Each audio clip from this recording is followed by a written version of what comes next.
Hi, this is Randy Randall of No Age and host of the podcast Hyphenate with Randy Randall. I want to welcome our newest sponsor of the show, DistroKid. DistroKid helps musicians get their music on all the major streaming platforms, and artists keep 100% of their royalties. Hyphenate listeners get 30% off at distrokid.com/VIP/hyphenate. Again, that's distrokid.com/VIP/HYPHENATE. Go get your music streaming everywhere now.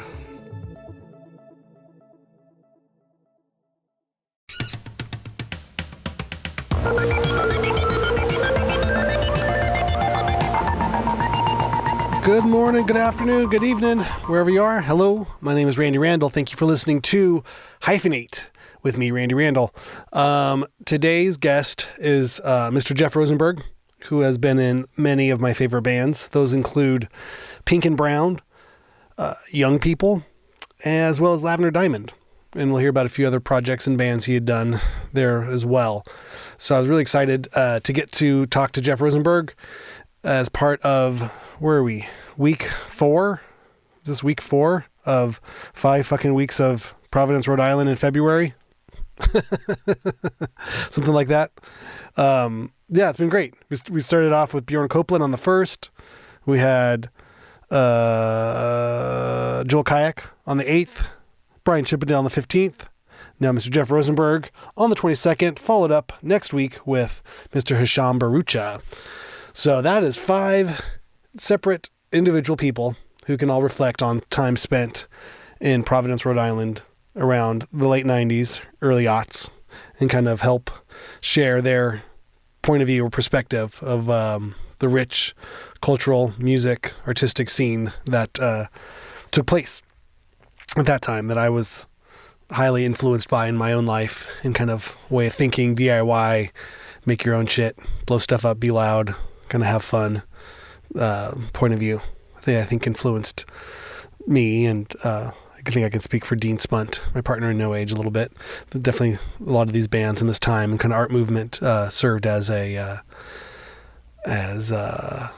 don't know, I guess generically say influence, but I wanted to say something more stronger, like a clarion call, a bell from the heavens to make rad shit. But I'm sure that a lot of people were not unique in that way. A lot of people were influenced by these incredible artists and just fans of the art and the music and everything they made. So stoked to have Jeff on today. This is the 22nd of February. My birthday was yesterday. What did I turn? 42. That sound right? Not born in 1981. 2023? No, we're in 2024. So no, now I'm 43. The difference is between 42 and 43. It becomes very subtle at this point in life. I am recording this in the past. You are hearing it as it is happening now, but currently my body is in New Zealand while I record this in the past, and hopefully I'm having fun. I imagine I'm probably tired and jet lagged, but playing some really fun shows, maybe doing some workshops on guitars and effects and getting weird with some cool musicians down in New Zealand and learning a lot about the culture and learning a lot about music there. Hopefully I will have talked to somebody and we'll have some future episodes or at least stories to share about my my travels down below. But yeah, turning 43. All right. So I think I started playing guitar around 13. So that puts me about, somewhere in the neighborhood of 30 years of messing around on guitars, and feel like I didn't really learn a chord for a few years in there, maybe 5-6 years, but I was playing guitar, technically had a guitar and had an amp and a cable, and it worked some of the time in those early years, but it was a lot of fun. But fuck, 30 years out of my 43, most of my life, been tinkering around. I guess that's part of getting old though too, right? You get a little bit of the arthritis in the hands, get some trigger thumb, get some stuff locking up, some joints locking up on you. Have to go see specialist, the hand doctor, as my 4-year-old would call him, the doctor. But it's good. It's been a good run. Rad. Okay. Well, I'm just rambling on here. I hope everybody's doing well. I hope everybody had a good Valentine's Day last week and just trudging along. trucking along as you do on a Thursday. I appreciate you being here. It means a lot to me. This has been really fun. I'm glad we're getting most of the bulk way through of this big theme month. Let me know if you like this theme month. You can always write hyphenate halftime at gmail.com, or just find me on the Instagrams at Randy S. Randall. Let me know what you're thinking of this stuff. I don't know. I'm having fun making these. Having fun working with Aaron Farley on the wrap-ups, on the halftimes. And I'm excited. I've known Jeff for a lot of years, and he's always kind of been like that big brother hero sort of person in my life. I remember early on seeing young people go play shows, and we practiced at the same practice space, downtown rehearsals, and they loaded up in a minivan. And I think it was Jeff's personal minivan. And for anybody who's seen Dean and I out on the road, No Age always toured in minivans. And I think that was not due in any small part to seeing young people, not being too scared or fearful or really giving two shits in any which way you think about it, to roll up into shows in minivans. I thought that was so punk and so cool. So, kick back, enjoy my interview with Jeff Rosenberg. Thanks, Jeff, for making the time to do this. Appreciate it. Bye.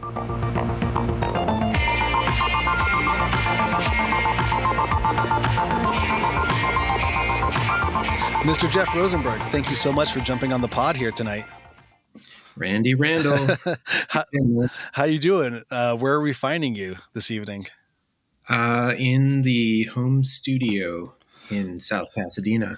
Nice. Looks good. There's some guitar action and little drum action behind me. Oh, looks good. Johnny Herndon's old drum kit, which he sold to me a bunch of years ago. Amazing. I know you had him on. He was a guest, yeah. Yes. Good dude. He's super cool dude. Excellent drummer. Is the magic in the drums, or is it him? Do you sound like Johnny when you jump on him? I think it's mostly him, honestly. But damn, the drums really do sound good. That's awesome. Yeah, it's a nice little space. I've been fortunate enough to be able to record a bunch of stuff in here, and it's where I work all day long, so to make it cozy. Okay, yeah, you're finding me in a similar kind of position here. I don't know why pandemic, the home studio became a reality, and it was what we formerly called the garage. I don't know how much I can bend to see. There's some guitars and amps on the wall there. My Masters of the Universe Spanish fleece blanket, and then behind all of these sound baffles, I have Christmas decorations and kids' clothes. Right. So it's very still functional as a storage / but we also, record but most of the days I'm just in here doing computer work. So I feel like it's like more my office but I have the guitars mock me for not playing them daily. Yeah. That's kind of how I'm living too. Yeah. It's the nice distraction of music, which I like to keep around me all the time. Yeah. It's good if you have it there. You can just go through a quick riff, like, okay, put it back. And then, oh wait, your phone buzzes. You got to do something else. Yes.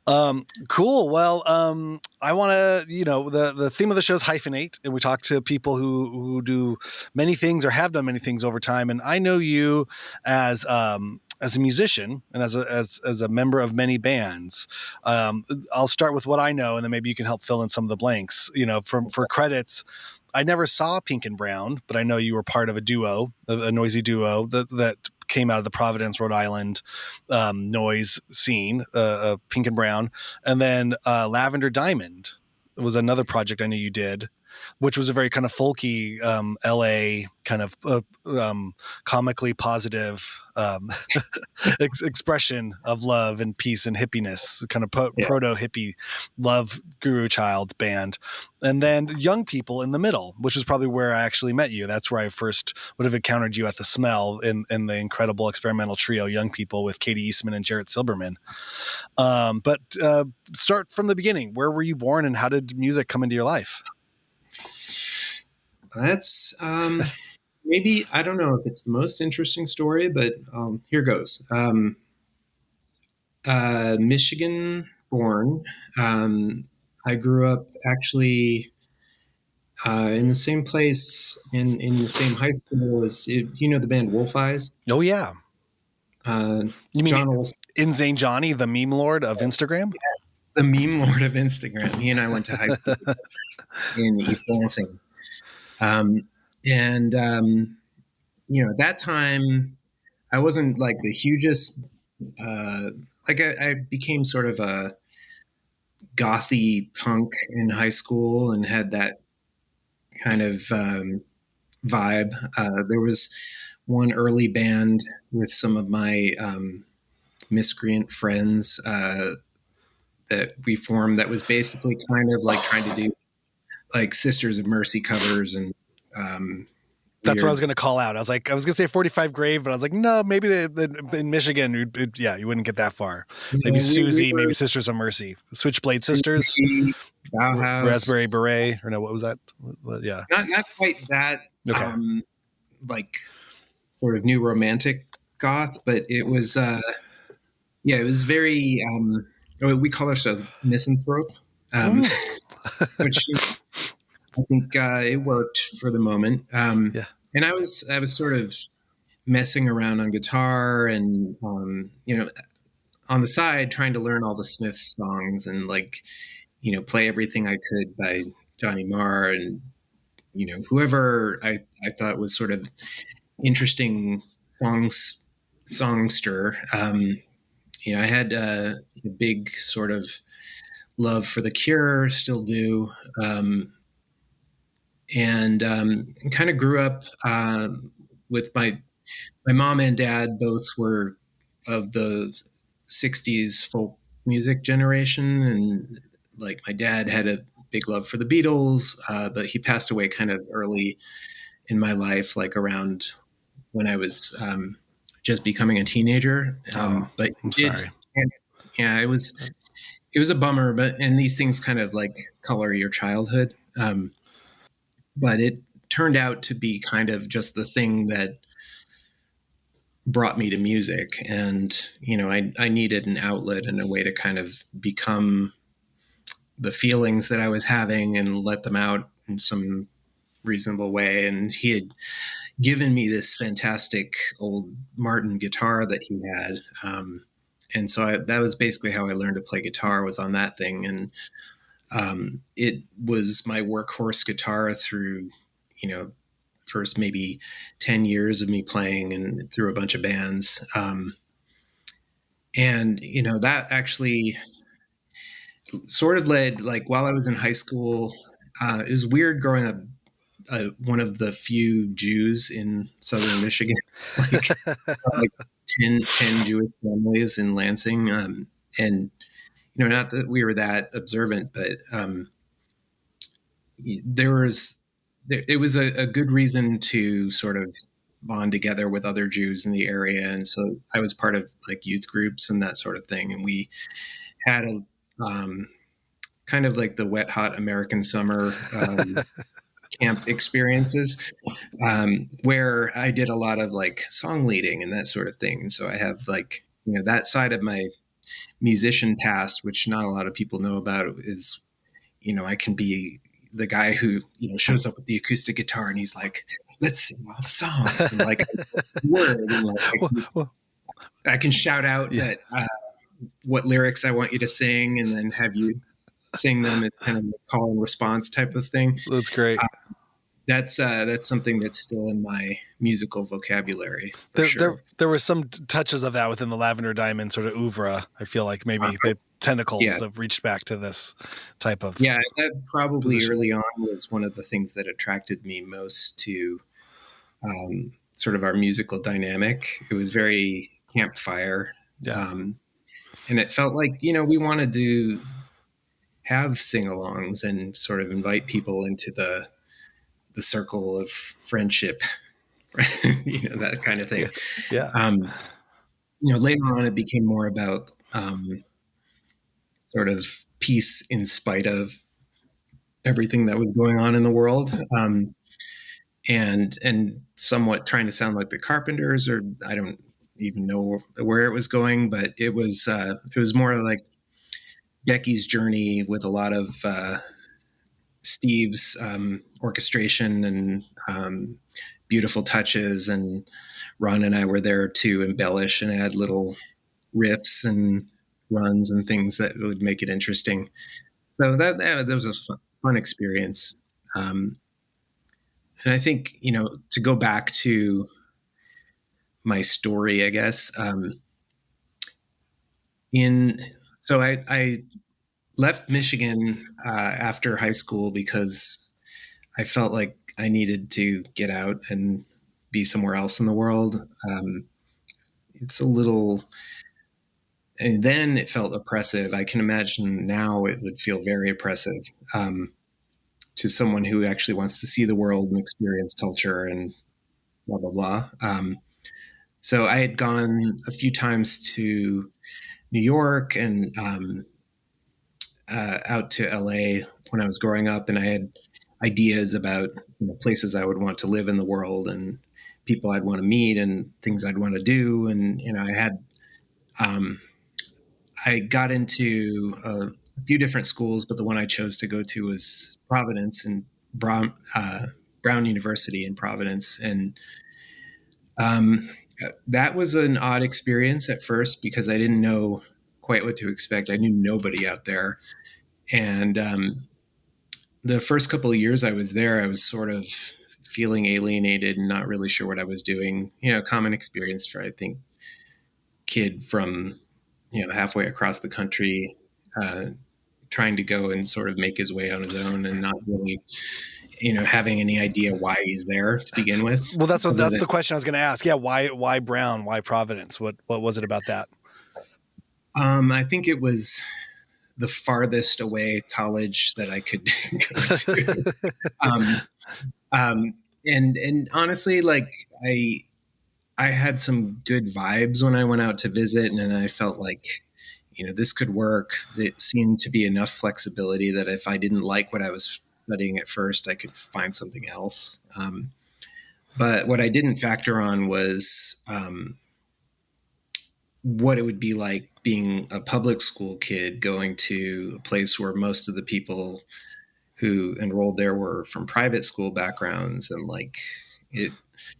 it's really intense. And Brown's considered an Ivy League school. Is that correct? Is that part of that world? Yes. Yeah, it is. And and I think maybe it's like the hipster Ivy or something. Had a reputation of being like having a more loose curriculum and allowing people to kind of chart and navigate their own path. But I think what I lacked in those first couple of years was somebody to mentor me academically. And I was playing some music with people. I had a weird experience actually with trying to form a band, and we were looking for somebody to sing in the band, and almost ended up having James Taylor and Carly Simon's daughter as our singer. Like she tried to be our singer for our band that was sort of doing Fugazi covers. Oh my God. It wasn't meant to be, but I think did she have a good voice? I mean, with that pedigree, yeah. Has she gone on to have a musical career? I don't know of her. I'm sure she has. Okay. I wouldn't doubt it. Yeah. But she's that would have been a very interesting musical experiment. Oh my God. Yeah. James Taylor and Carly Simon's daughter singing post-punk, Discord songs. All right. I'm gonna look her up later. So I'll follow up on this one. We're gonna have to do a cover of Waiting Room. Yes. Well, have you seen that camp song of all the girls doing Waiting Room? Yes. That's probably something similar to that. I mean, that's a beautiful thing. I loved it. Yeah, I was almost going to say, I'm sure there's some type of AI generated thing where we could get James Taylor and Carly Simon's voices to blend together and then insert the lyrics for, White Minority or something. I don't know. And she was cool. Honestly, I was intimidated by so many of the people that I met those first couple of years in college. Like there were, oh my God, children of foreign dignitaries, and like the Diana Ross's daughter was there, and it was Tracy Ellis Ross, or no, different daughter? It was Tracy Ellis Okay. Ross. Yeah. She's gone on to celebrity through Blackish and other shows. Wow, incredible. Any statesmen, future politicians who are now serving this great nation of ours? I believe there are. That's the thing that always trips me out is like I asked that in jest, and I'm like, oh no, wait, this could really be. Oh God. Yeah, I mean, I know there are people who are doing very big, important jobs out there. Wow. I think John Krasinski was there while I was there from The Office. Okay. A lot of actors, actually. This is, I guess, the more creative sort of side of things. Von Furstenberg's daughter. Yeah, there were Wow. very crazy people. Like, if you looked at my Facebook when I first college was like, people's faces circled and like, like X's near them, like Oh no. don't talk to them in the refectory. That's wild. We've No Age has played Yale and Princeton, and the band before Wise, I think, played Harvard. So it was completely lost on us at the time. But I think I've gone back and thought, who from those classes, now serve in some form of senatorial responsibility or something. There's a high likelihood that you've crossed paths with some of those people. It's wild. And that's just how it works, right? It's own nepotism, that's sort of forged in tradition. Like, you go through the alma mater, and then you sort of have your bona fides to sort of then be implanted in the family business. That's not unlike Hollywood or any other business that plumbers and carpenters do the same thing, I think one of the things that allowed me to get more seriously into music and put some of that fear to bed was like I left college for about a year and moved down to New York and had kind of a rough relationship that didn't do me any good other than make me want to go back to college and back to Providence. And also taught me sort of the value of like learning to play live music well so that people would want to come see it. And, not in any kind of pandering way, but like just how can you actually put on a good show as opposed to just a show? I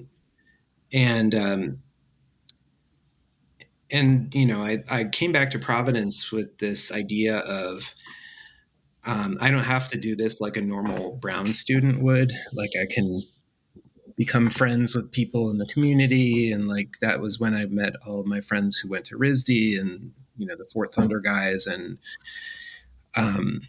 John, he and I became friends, and he was like, someone we knew from around town. I think he was like driving around on his Vespa scooter and selling weed. And so we're setting the scene for was this your first band, Pink and Brown, or first like kind of band of note? No, I guess outside of the. Technically, it was not the first band. We had a band before that where John and I both played guitars, and that for a little while included Brian Gibson of Lightning Bolt, who, although he's the bassist of Lightning Bolt, he played drums, and a few other folks who can remain unnamed for legal reasons. Sorry. But that band, it was called Krang or Tar Aim Krang, and we actually, we had actually a pretty good Providence following, and played a couple of big-ish shows and had a couple recordings that didn't at that point. We didn't have enough sort of staying power, I think, to get them put out, but had a dream about it. And then later people have brought those tapes back to us and said like, what do you guys ever do with this? But it was sort of like a, I don't know, Polvo-ish type of band, like rock, but quirky and kind of off kilter. And, John and I were both kind of stabbing at each other with guitar. It it was fun. It was actually a really fun band. Yeah. And this is John Dwyer of the OC's fame that people would know him today. But back then he was just John on a Vespa with some weed in his pocket. Well, Dwyer. I mean, John Dwyer, yeah. Call him Dwyer. Oh, no, he wasn't even John. Yeah, he was just, okay, the Dwyer. But yeah, he had red dreads. Oh, I can picture that. There must be some photo evidence somewhere, I think. Yeah. We had a really interesting musical rapport.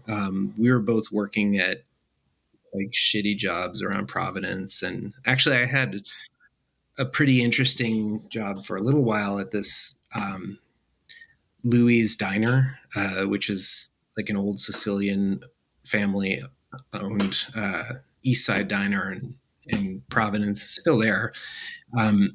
But through there, just working as kind of a grill chef and waiter, I met so many different people and, kind of got to know a lot of their art and a lot of the music that they were making and, form connections. And I think from there,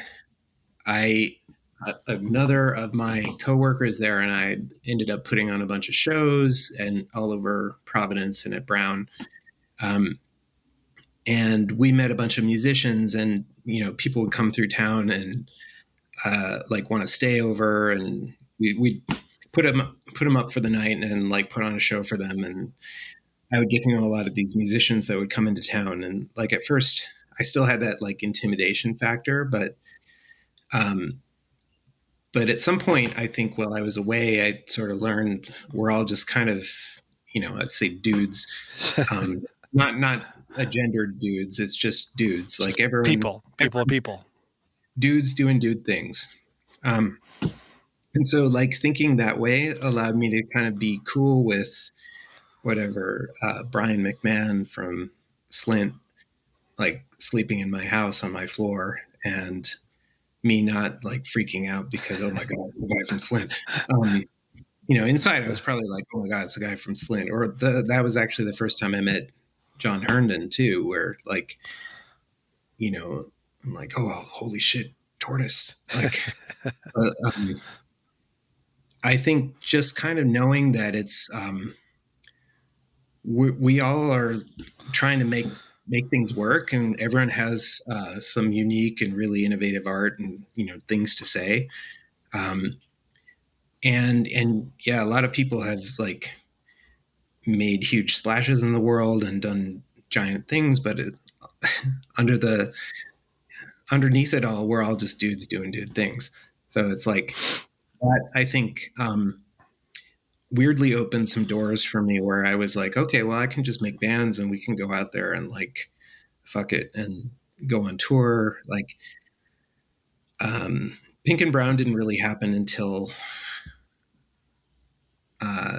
I left Providence. I think it was 97. And around that time, Krang had broken up, and Lightning Bolt was still a band. They would, continue on. They're still a band now.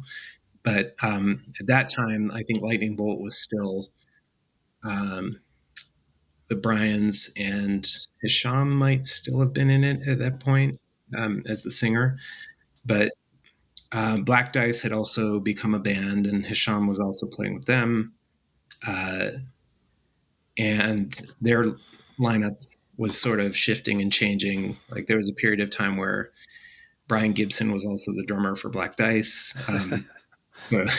Very incestuous. But let me ask you, was there something about Providence just sort of in its sort of low key nature, but with high it's almost high art in a very low brow sort of setting that made everything seem accessible? You kind of said you sort of found yourself saying, I can do this. Was there something about you think that scene that was inviting or permissive in that way? Or how would you describe that particular time and place? Yeah. I think that I'm trying to remember the exact feeling, but it was a little bit there was a period of time where we all lived in these warehouses that were basically kind of across the street from each other. There was Fort Thunder. There was our warehouses that were across the street. Everyone kind of built out their own space and made some space for music, made yourself a bedroom. I mean, it was, wasn't living high on the hog. Like, you put up some walls and you lay down like a futon mattress and you're mostly done. And you spend $50 a month on rent, if that. Yeah, it was $20 on rent and another $20 on cases of beer for rent. This was before everyone ended up getting evicted from those places, and after people had been very worried about the fire hazards and whatnot. But it was, at that point in time, it was a massively creative environment where, like, you could walk down the hall and you'd hear everyone playing music with each other, like clashing sounds of bands practicing, almost like going into whatever downtown rehearsal. And also, people had their studios there, and it was just kind of like this big, I don't know, like conflagration of creativity. And it wasn't like, living in New York, I felt like there was kind of a competitive edge to the creativity there. Where it's almost like, oh, what are you doing? Yeah, well, what are they doing? Okay, well, I can't play with that guy because he's too good. But some one-upsmanship, sort of competitiveness. Yeah, there was nothing like that. It was more just like, oh my God, have you heard what this guy did? Like, let's go into their space. And like, there's, 10 different people from all over the city who just suddenly showed up there, and there's a show happening. And it's like, oh, well, we're all going over to the fort later because they're having wrestling. And there would be like suddenly a live emceed wrestling event with people who like made their own costumes, and they were fantastic. And, someone would have made food. It's like, almost like we lived in a big creative commune that no one organized, but it all somehow came together. To think back on it, it was a really amazing time. And I feel blessed to have been a part of it because it kind of opened my mind to, well, there can be no such thing as writer's block, even if you have writer's block, because all you need to do is sort of walk around and, think about different pivoted ways that you can kind of look at the music that you want to make, or the art, the drawing you want to draw, the sculpture you want to do. And you don't have to be like, it was eye-opening for me to see how different perspectives from, all these people who came from all over the world just to be there in the, gross little hovels that we lived in. And, you could make basically like bang on a can, and like everyone would bang on a can together, and that would be like the thing that we were doing. And it would be super fun. I was thinking while you're talking, sorry for interrupting, but the idea of you having writer's block, it's like, well, just find some kind of mask, something you could turn into a mask, find something on the ground and put it on your face. And now you've got a band. Now you've started something. Or so it would seem. I mean, it felt like you could do all these little tricks to sort of unstick your creativity. And there was nothing stopping you from doing that. There was no wrong. And it wasn't necessarily like, there are academic ways that people have done that for years. Like the French authors, like the Oulipo collective would be like, okay, well, we're all writing something, but we can't use the letter E. Okay. Yeah. But I like the young kids living in rat holes in warehouses, finding trash and putting it on their face and making a loud sound with found objects. Yeah. Totally. It's like, there's a reason why the stick has always been the best toy of all time. That's amazing. I love it. So this is what the birthplace of the Pink and Brown band? Or tell me, how does that, you go from Krang to Pink and Brown as a duo, and the instrumentation and sound? That was, so I left Providence around mid 97 and ended up finding my way out to San Francisco. I think before then we had gone on a big road trip. John and a few of our other Providence friends and I had been in the car together. We spent some time in San Francisco and we all liked it a lot. So I left Providence to go there first and got a job and found some other friends to live with for a while who were also old friends from Providence. And John, I think, came out a little less than a year later. And he decided he was, ready to leave because he'd been in Providence all his life. And when he came out, we had a little bit of weird times where he became a bike courier and was, trying to get by, and, it's a fun place to be, but there was a lot of pressure, and you had to make kind of a ton of money to just afford an apartment in San Francisco at that time. It's probably even worse now, but I've heard it's expensive there. Yeah. But, I think we found all the people who were finding ways to still live there on the cheap. And so those became our people. John and I started playing together, but I think at that time we were kind of looking for something different. And I had been playing drums on and off sort of through college, but I think that I had a short-lived band actually with some of the Black Dice guys, with Sham, where I was playing drums. I was terrible, but I knew, watching some of the other players, you could be around Chippendale and immediately want to go home and just play drums for 8 hours and sweat it all out and actually turn yourself into a better drummer that way. It's watching some of these guys play just makes you want to be better. And for me, I think I wanted to be able to play fast and loud and kind of abrasive, but solid, and, hit all the stops and kind of make music that was jagged and cool. I didn't necessarily care about the part where we go out and assault the audience, but did sort of become part of Pink and Brown.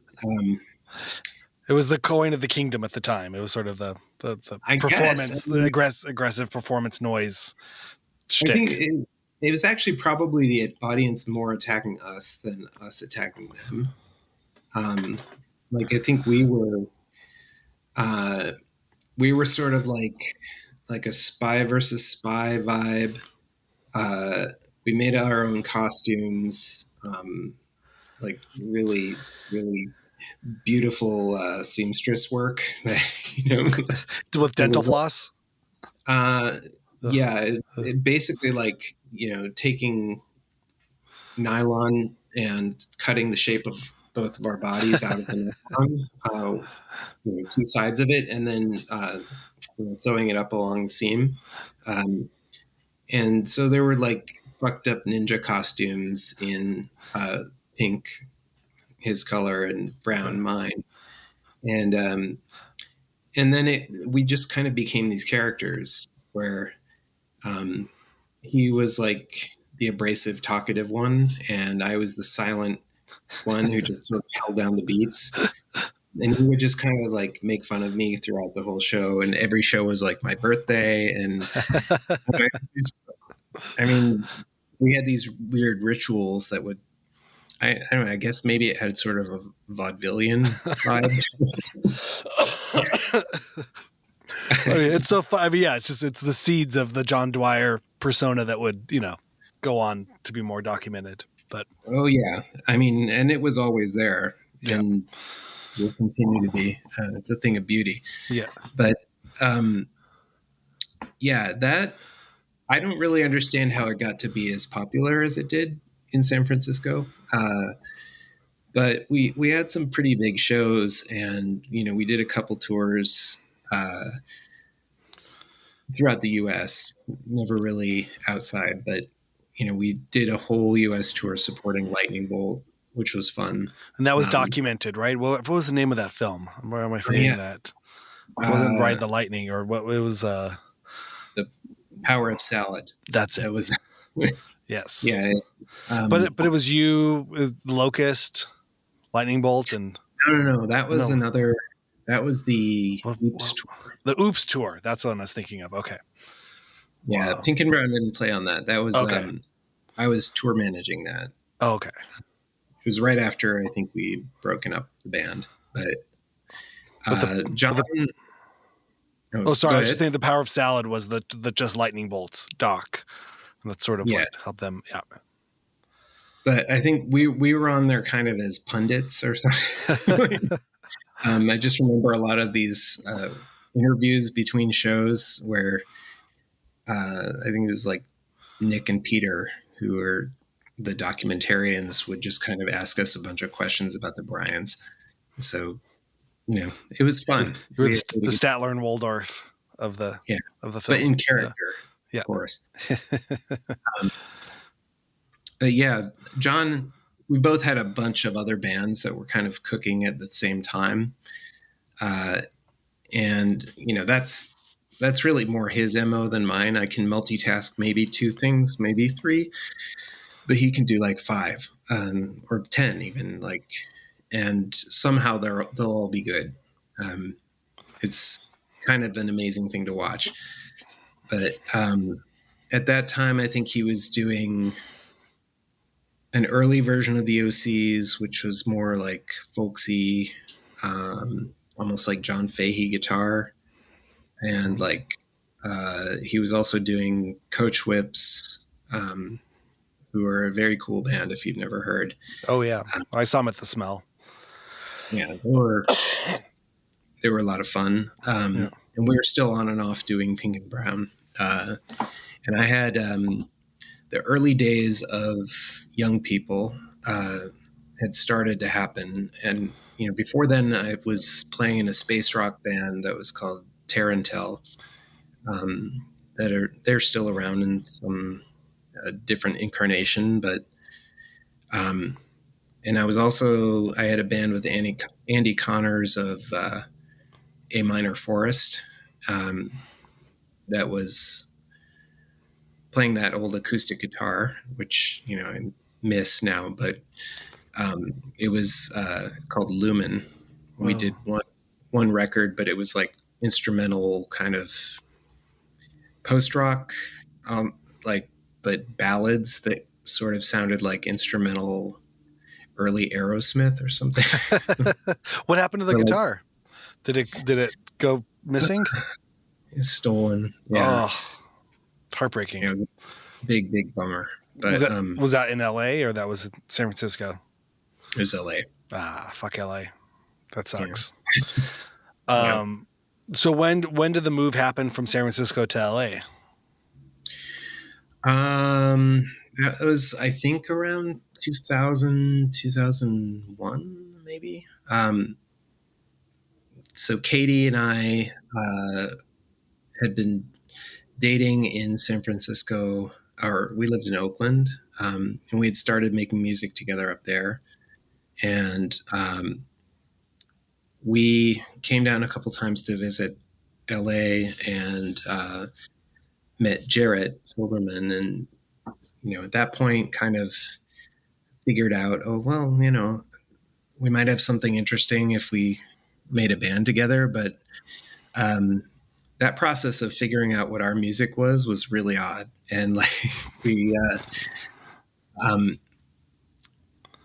something about that band was it was magical, but it was always uncomfortable. And that's such a great description. And I think that made it great for me, because the triumphant moments felt a little bit like the sun peeking out through the clouds. And you could never really count on them. It made it hard to do things like touring and being sort of like a consistent opener for some bigger band. Because a lot of what we did was sort of like, contingent on our mood and contingent on like the space we were in and how things were sounding, how we were all interacting with each other, like whether we would be feeling it or not. The sobriety of certain members, I imagine, took a big role in that as well. That was a thing. Yeah. But I mean, I have to tell you though, I mean, I saw some of those magical moments, take place at the Smell. Those were some of my, the most influential, sort of just beautiful. I can't believe music can be this heartbreakingly gorgeous and transcendent in this tiny, crappy little room with cockroaches running around. And I was probably 19 and just sitting on the floor, just almost, coming to tears and just feeling like this energy coming through the three of you. That just really was nothing I had ever experienced before. It's really incredible shows. Yeah, I felt lucky to have been able to do it and be a part of it. I mean, looking back on it too, it was emotional time for all of us. And like, we had a lot of interband dynamic stuff that made the music even more like tense and fraught. And some of the shows turned into actual battles between us. But in that way, it kind of made it good. I mean, you don't necessarily want to live in that moment forever, like, because it's uncomfortable. But it's once the salad bowl was introduced, I knew we were in trouble. That was the Dutch oven, man. Oh, Dutch. Okay, sorry. I won't mischaracterize the piece of the kitchen equipment. No, I mean, it's still beautiful, but I knew there was more. I was like, well, I just felt now there's props or someone's going to get hurt. There's more things. You gotta watch out. That's I mean, the restraint, I think, is probably the closest word I could think to characterize at least that first record. What were some of the influences, or what were some of the creative sort of conversations that went into making some of those early first songs and stuff that would go into that first Young People record? It was really, I mean, you should ask the same question, I think, to Jarrett and to Katie, to see what their answers are. But I think in my view, it was like trying to superimpose what we think, certain musical choices would be, or artistic choices would be, onto the song that we were writing. So like, I guess an example of that would be like, okay, well, in this, like in Night of the Hunter movie, or in this John Fante book, some of these characters take this turn in this direction, and so we're going to make the song take this turn in this direction. And emotionally, that's sort of what we'd be going for, but it's like an abstract sort of action to put on music. And like the way Jarrett would interpret that on the drums or on the guitar was like, well, I'm going to create the sound of despair in like out of this old harmony guitar that can really make one sort of feedbacky sound. But I'm going to make that sound, and that's going to be like the sound of this. I mean, it's almost like music concrete or something for like people who grew up on listening to Sonic Youth and stuff like that, where we're like, okay, well, we don't have to play by any of these rules, but it should have sort of some kind of a musical center of gravity. And then the other thing which occasionally bugged me about the band was like, there would be like a big joke we'd be leading up to, but no punchline. And, a lot of times I'd feel like, okay, well, my other musical history, I would be basically taking this riff and like vamping it out and, getting, Crescendo to some getting to the real like satisfying release. And climax. Yeah. that satisfying climax was more often than not was missing from most of the songs. Or it would be there and then you'd just be like, wait, we're done. There was something so beautiful about that, though. I guess I was in college at the time when I experienced this music, and I feel like it was just the perfect type of college music, in that in the question everything, Noam Chomsky sort of just distillate things and break stuff down, and it just felt like it was exactly where I was at in my brain of sort of questioning all forms of system, ordinance or rules, and that sort of idea. So then even the ending of just this, like, I remember, like you just like kind of walk to the crowd and you just like stand next to somebody and start to have a conversation. I'm like, is the show done? I think they're done. Like, no, the music came on, but now they're just talking to people. Like, am I supposed to move or go somewhere else? I don't know what happened here. Now I think it's over with. But again, it all made it just that much more special and scary and real or something, and just challenging in the point of like like, oh, even the dissatisfied ending is still so punk. It was such just a finger in the eye of where, I think, we'd all heard Sonic Youth, or like you said, these kind of the big noisy sort of movements. This was sort of the anti noise in a way, like it could be beautiful and fragile and then just disappear, and it was like a snowflake. If you stared at it, I feel like if we looked at you for too long, it would stop being good. So it's almost like you wouldn't want to make eye contact with the band. I think that's right.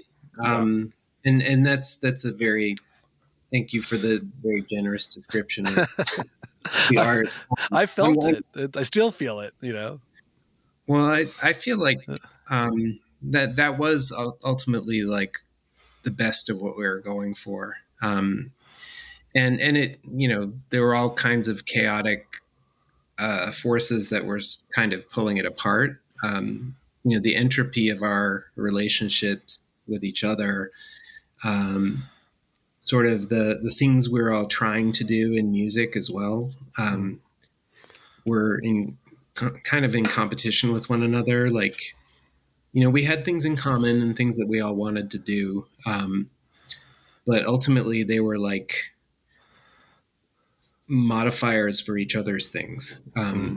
Not necessarily like everyone's here to build the big pop song. It was like, no, Jarrett's here to dismantle the beat, and Katie is actually going to play like violin and guitar at the same time somehow and try to make that into her part while she's singing. And then I'm going to do some bizarre sounds on all of their instruments while they're all doing that. And somehow this is going to come together into a song. Yeah. And doing that enough in the practice space ended up becoming songs. And I think that was, at least for the first record, that was what was kind of cool about it, because, ultimately Katie had been singing these songs herself for a while, but she didn't really know how to turn them into a thing. And so, our weird ideas of how to fracture them and recombine pieces of them into something else ended up turning it into, I think, something good. So yeah, incredible. But you had a success, a form of success, like like you say, there was momentum, and it was sort of the right band at the right time, or maybe you guys were all just charming and enough to sort of like move through whatever nascent sort of musical business that was available to bands like yourselves. We were a band that was popular with a lot of other bands. There we go. The band's band, right? Yeah, we were kind of like everyone's favorite opener for a while. We played a ton of shows with other arty punk bands who had bigger followings, and I think it was always interesting for us, but I don't know, in terms of developing an audience and sort of having a marketing presence or anything like that. none of us were really either. We were not really good at the beginnings of social media at that time. Well, yeah. So It's just a minefield. But you had the classic shirt, the "I like young people" shirt, very understated, yes, with a very kind of troubling sort of phrase. yeah, it was a very Nambla-ish vibe. when you could flirt with that sort of stuff in an arty sort of like, finger in the eye sort of thing, where I feel like there was the art scene sort of had that type of I don't know, what was the word you used before? Not malfeasance, but misanthropy.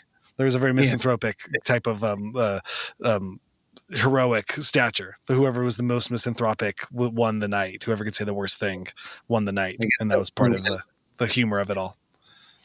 It may have been a theme for me throughout my life.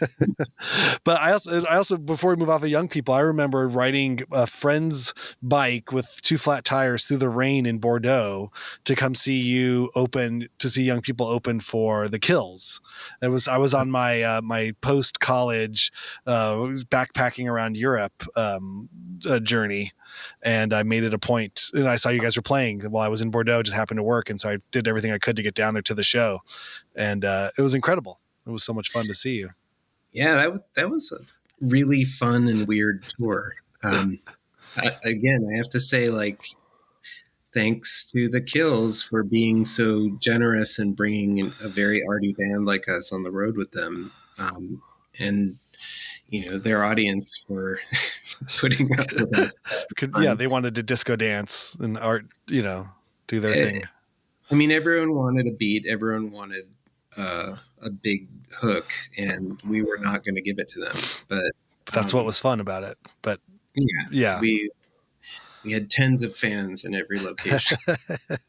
You were nice enough to let me crash at your hotel too, because I couldn't get back to the apartment where I was staying because it was so wet and so just drenched, and I had nothing to do, and I had nothing about life or the challenges of whatever you were facing. I just assumed you guys were a band on tour in Europe, and it was all wine and roses all day long. When you probably had your own challenges prior to all of your big time touring days, right? Well, I was very attracted to this idea. I wanted what, I was very jealous was not the right word, but I was very attracted by ambition to see, his friend's success was so like, they can do it.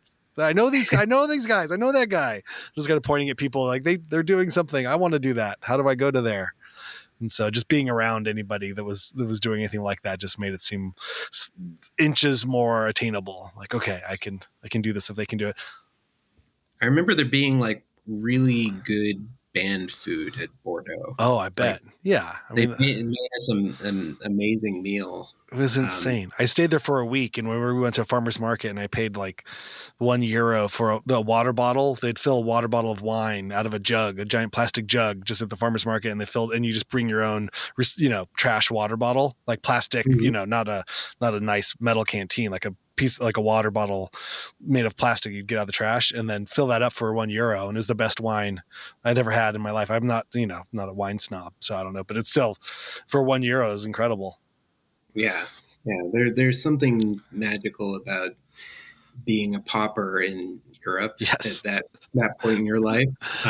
Where you can feel like you can eat like a king. I was 22 years old with a baguette in one hand and some wine and cheese in the other, and that was incredible. Well, on that tour, was Paul Epworth roadieing for the Kills? I remember he gave me his information. It was really nice. I was told I have a band and we're doing a thing, and I would later go on to see, I think his name in like the Adele liner notes. Was he the producer for the giant Adele hits? Yes, he was. How insane was that? Did you keep in touch with him at all, or was that ever on your radar, or no? Was he just a worker bee? I remember seeing him right before Adele hit, and I think it was like at an LCD Sound System show in New York. Oh my God. Right before, so Young People moved from LA to Brooklyn, and I stayed there, and Jarrett stayed there a little longer than I did, but I stayed there through to like 2004 before I moved back to LA. But I remember right around that time, Paul Epworth, I think, was doing sound for LCD, or producing them maybe, and had come out to New York. And so I was hanging out with him at their show, and it was pretty odd. But he, at that point, was telling me a little bit about Adele, and I was like, I'm not really even sure what you're talking about. And then suddenly, like, the hugest thing in the world. Yeah. I'm sure it changed his life. It did. And I'm glad, the dude is a genius, so he deserves it. It's so funny. I remember seeing, you just collect, email addresses or phone numbers on, while you're traveling, and going back years later and being like, who is this guy? I have this guy's email. Is this somebody that I Googled it? And I was like, oh, wait, that can't be the same guy. This can't be right. I don't think I ever wrote him. But I don't know what there was to write about. I think I was just saying, like, I have a band. We want to go on tour. We want to do things. It'd be cool. Yeah. We're all just dudes doing dude things. Dude, that's it. Cool, man. Well, we've talked for quite a while. I know we touched on Lavender Diamond things, and I guess the overall sort of theme of just sort of the hyphenates of just sort of your eclectic musical career. I mean, it's ongoing. I know this isn't really the ending place for it, but what should we hit on before we wrap it up? Where do you want to take it? I think I'm feeling somewhat like an old man right now, but I'm actually, having a bunch of songs of my very own that I think I'm due to actually record and turn into a full-blown record. I've been sitting on a lot of this music for a while now, and you can see, like, back behind me, there's all kinds of recording gear and guitars of every shape and size. And, I put together a lot of things, and they're all basically just about finished. So this is the year for me. John Dwyer has a great new studio that he built in Highland Park, and I'm planning a date to go with a band to take all these songs and actually put them on tape. Incredible. You sent me a link. It sounded so good. It sounded amazing. Appreciate that. I may even try to entice you to play on some of it. I'm in. Just tell me where and when. I'll be there. That sounds incredible. Yeah, no, I really loved all the songs that I heard. Sorry I didn't lead with that. I think we were jumping on real quick. Yeah, but no worries. That's so cool. So this will be under your name. This will be eponymous? It may be. It may be, but I think I may come up with some sort of other tricky name, and we'll see so something NAMBLA related that will cause it to have no SEO function that does you any good, as we know it now. It's either like I only get links for youth choirs or forbidden links for pedophiles. Like, this doesn't work for me. Oh no! I cannot find this band for the life of me. So I'm TBD is what the naming is, but fun. I can send you, or it'd be great if you shared some of my Mr. Rosenberg Bandcamp links, and Yes, yeah. Is it for public consumption? You want people to go there to listen? Okay. Some of the older stuff is definitely like ready to be consumed. There's a lot of my guitar drone and acoustic Fahey style finger picking and weird organ sounds that I made over the years. Things that actually are a little bit more cerebral or ambient sounding. And there's also a lot of sort of washy kind of dream pop music that I made. And the newer stuff that I'm making is probably more in that category, with a little bit of like hard hitting drums, and we'll see what the vocals end up sounding like. I can't wait. I'm dedicated to making it happen this year. Awesome. Well, that sounds great. Jeff. Thank you so much for joining me here. And I'll get all those links out in the show notes. So everybody listening to this, scroll down to the show notes and find Mr. Rosenberg's Bandcamp links and go check it out. And stand by for more news coming soon. Awesome. A lot of fun. I appreciate you having me on, Raymond. Oh, of course. Thank you so much for making the time. There he is, Mr. Jeff Rosenberg. Thank you so much, Jeff, for coming on the pod and talking all things Providence and your career in music.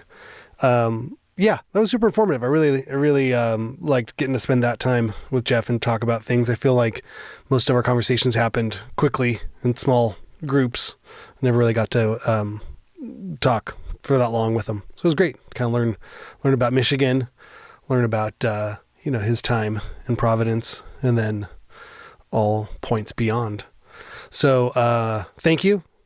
I appreciate all your birthday wishes that I'm sure I will were sent in the future for yesterday's birthday, but I'm recording this ahead of time. Yeah, I appreciate everybody who listens. Tell your friends if you're into this kind of thing. If you have friends that are weirdos like me and like us and like all things music, art, and weirdness, yeah, let them all know. We got a show going on over here, and I would love for them to check it out. All right. See you Monday. Bye.